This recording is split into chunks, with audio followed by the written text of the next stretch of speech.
வழிஞ்ச தீர்த்தம் தான் ஜடாகங்கை திருப்புறம். இது தீர்த்தம் கிடச்சது, சுவாமி கிடச்சது, பூஜை பண்ணுறார். பூஜை பண்ணி தன்னோட என்ன நைவேத்தியம் பண்ணுறாரோ பணம் நிறைய கனிவர்களை நைவேத்தியம் பண்ணிருக்காரு. அவர் நைவேத்தியம் பண்ணும்போது பனம்பழம் உதிர்ந்துருக்கு முனீஸ்வரருக்கு பையனார். பழம் ஒன்று விழலாம், நிறைய பழம் விழுந்து முனீஸ்வரர் மொழிக்கு கொடுத்துருக்காரு. இந்த பனம்பழம் பழுக்கிற காலத்தில் வந்ததான் தெரியுது. அகத்து அந்த டைமில் வந்திருக்காரு.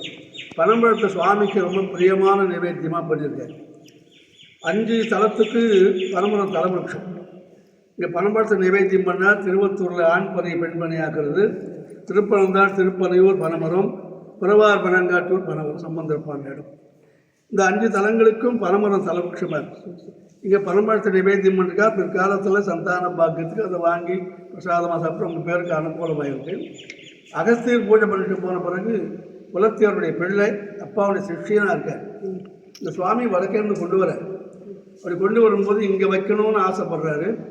ஆனால் அப்பா குரு பூஜை பண்ண இடத்துல பக்கத்துலேயே வேண்டாம்னு கொஞ்சம் கூட்ட தொல்லை வைக்கிறார். பழமையான கல்வெட்டு, ராஜாக்கள் காலத்து கோவில் கல்வெட்டில் கல்லணத்தில் தாளவரேசத்துக்கு வடக்கே குரோச தூரத்தில் கிருபாநாதேசம் அப்படின்னு கல்வெட்டு. குரோசம்ன்றது பலம் உள்ள கூப்பிட்ட தொலைவு. தாளவரேசத்துக்கு வடக்கே கூப்பிட்ட தொலைவில் கிருபாநாதர்ல. இந்த பாலார் நோய் வடக்கே ஊருக்கு திருமால்பூர் பக்கம், அது திசை திரும்பி பக்கத்தில் ஒரு காஞ்சிபுரத்துக்கு என்னாண்டியே வந்துடுச்சு. ஆக பாலார் திசை திரும்புகிற போது ராஜாக்கள் காலத்தில் சுவாமியை ஒன்றா கொண்டாந்து வச்சுருக்கான். ஒரே கோவிலில் 2 மூலத்தான் இருக்கக்கூடாது, பிரதானமான சுவாமி 2 மூலத்தான் இருக்கக்கூடாது, தோஷம் அப்படின்னு சமஸ்தானத்தில் பேசியிருக்காங்க. அது சமஸ்தானத்துலேயும் சர்ச்சை பண்ணி இந்த தலத்துக்கு அந்த தோஷம் இல்லைன்னு முடிவு பண்ணாங்க. எப்படியோ தீராத ஒரு சர்ச்சைன்னா அதை ஆய்வு பண்ணி கோபுரமுத்திரை போட்டால் இப்போ கவர்மெண்ட் அப்ரூவ், கோபுரமுத்திரை போட்ட பிறகு அது அப்ரூவ் பதில் கிடையாது. அது மாதிரி ராஜாக்கள் அந்த காலத்தில் செப்பேட்டில் கையெழுத்து போடுவாங்க. செப்பேட்டில் கையெழுத்து போட்டு அது மாறாது அதோட. அதாவது ராமேஸ்வர சவமான க்ஷேத்திரம் அப்படின்னு குறிப்பிட்டாங்க. ராமேஸ்வர சவமான க்ஷேத்திரம், ராமேஸ்வரத்தில் முகூர்த்தம் போயிடுதுன்னு ராமர் பூஜை பண்ணிடுறாரு. அப்படி பூஜை பண்ணுற போது பின்னால் ஆஞ்சநேயர் கொண்டு பண்ணுவதில்லை கொடுத்தேன். ராம அது பட்சிக்கு இதை பற்றி பண்ணணும், அதை எடுக்கணும் பிரயத்தனம் சேர்த்த சொன்னால் முகூர்த்தம் எடுத்து பண்ணிட்டேன்னு அதை எடுக்கிறார். வாலில் கட்டி எடுத்துட்டு இதை தான் வைக்கணும்னு அதை எடுக்க முடியல. அங்கே குரு ராமன், சிஷ்யன் ஆஞ்சநேயர். ஆஞ்சநேயன் கொண்டு வந்ததை வாங்கி பக்கத்தில் வச்சு பூஜை பண்ணுறார் ராமன். காசி விசாலாட்சி விஸ்வநாதரா சின்ன கர்ப்பகிரகம் இருக்கும், ராமநாதத்துக்கு பெரிய கர்ப்பகிரகம். அது ராமேஸ்வரத்தில் குரு சிஷ்யர் பூஜை பண்ணுறது, சிஷ்யன் கொண்டு வந்தது குரு பண்ணிருக்காரு. இங்கே குரு சிஷ்யர் தனியாக பூஜை பண்ணிருக்காரு. அதனால் ராமேஸ்வர சவமான கேட்டது இந்த துவஜலிங்க தோஷம் கிடையாது, 2 மூர்த்தி பிரதானமாக இருக்கலாம்னு ஒரு முடிவு பண்ணியிருக்காரு அந்த காலத்தில். அதுக்கப்புறம் சுந்தரமூர்த்தி சுவாமி முதல் தல யாத்திரை வர்றாரு. இந்த 18 வயசில் முதல் சுற்று காஞ்சிபுரம் வந்து வரும்போது ரொம்ப வெயில், கோடை காலம், எங்கேயும் ஜலம் இல்லை, ஊரே தெரியல. இப்படி வரும்போது இடம் தேர்றாரு. ஆனால் ஏகாம்பரத்தை அப்போ அவர் பாடினதாக தெரியல முதல் தடவை. சேக்கிழார் மட்டும் என்ன சொல்கிறாருன்னா, அங்கே வரும்போது பாடல் செய்யும் பணியினான் பாவை கல்வ குழைகம்பர் ஆடல் மருவும் சேவடிகள் பரவி தெரியாத அமர்கின்றார் நீடமோதூர் புறத்தெறிவர் நிலவும் பதிவில் தொடுமிருப்பார் மானம் நிறந்து வந்தார் தான் பழங்காற்றூர் வந்தடைந்தான்னு சுந்தரமூர்த்தி சுவாமியுடைய வருகையை சொல்கிறார். இன்னும் ஏகாம்பரத்தை விட்டு போக மனம் இல்லை. அப்படி இருந்தாலும் இன்னும் பல தலங்களையும் பார்க்கணுன்ற அவாவுனால இந்த பழங்காடு வந்தடைந்தான்னு சேக்கிழார் நூல் சொல்கிறார்.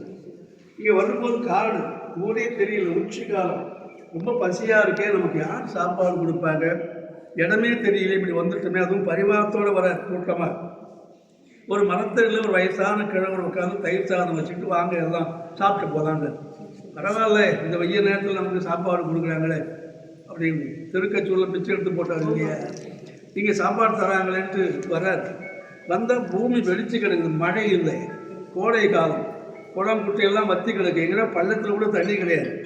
சாதம் வச்சுருக்காரு, ஒரு சொம்பில் கூட தண்ணி வச்சிருக்கு. தண்ணி இல்லாத சாப்பாடு கொடுத்தா பூதம் பிசாசுகளுக்கு தான் உருண்டை ஊற்றி போடுவார், பலின்னு பேர். அதுக்கு ஜலம் முன்னாடி கொடுக்க மாட்டாங்க, பின்னால் தான் ஒவ்வொரு ஜலம்னு விடுவார் பலி போடுற போது. அப்படின்னு வச்சு ஒரு சாத்தில் ஊற்றி கொடுக்குற போது இவர் கேட்குறாரு, நான் என்ன பேயா பிசாசானாலும். இவர் தான் பாடல்லையே பித்தாபரி சூரியன் பாடின பிறகு பேயோட திரிந்த எண்ணெய்னு பாடுறார். நான் பேய் போல தெரிஞ்சேன்னா கட்டுக்கடங்காது தெரிஞ்ச இந்த எண்ணெய் நீ கட்டுப்படுத்தி ஆட்கொண்டேன்ற. பேய் கட்டுக்கடங்காது, என்ன பண்ணாலும் தெரியாது, எதனா ஒன்று பண்ணிட்டு ஆடிட்டு இருக்கு. அதான் கட்டுக்கடங்காத பேயனை திரிந்த எண்ணெய்னு பேயை நிரூபணம் பண்ணுறார் சுந்தர். மற்றவங்க யாரும் பேயை பற்றிலாம் சொல்லலை.